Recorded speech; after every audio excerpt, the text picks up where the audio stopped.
Walaupun tidak menimbulkan korban jiwa ataupun ada bangunan yang menjadi rusak akibat terjadinya gempa berkekuatan 4,3 skala Richter magnitudo di perairan Sungsang Banyuasin 2, namun hal ini menimbulkan kekhawatiran bagi warga karena mereka takut akan kembali terjadinya gempa susulan.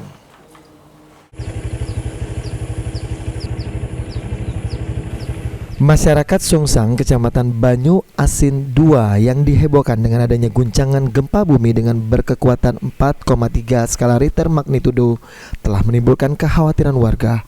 Karena sebelumnya masyarakat tidak mengira jika guncangan gempa terjadi di tempat tinggalnya, karena selama tinggal di Sungsang warga belum pernah merasakan gempa.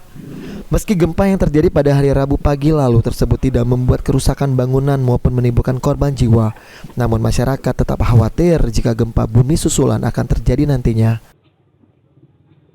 Saya pas waktu kejadian gempa itu saya masih berada di kantin SMA.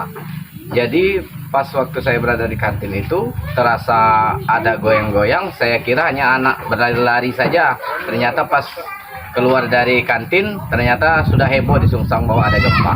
Kejadian gempa alhamdulillah tidak ada kerusakan, cuma hanya sedikit cemas saja. Oleh karenanya warga Sungsang berharap agar pemerintah menyiapkan tenaga keamanan dan tenaga medis untuk dapat mengantisipasi jika gempa susulan akan terjadi. Ridho Ilahi, PAL TV.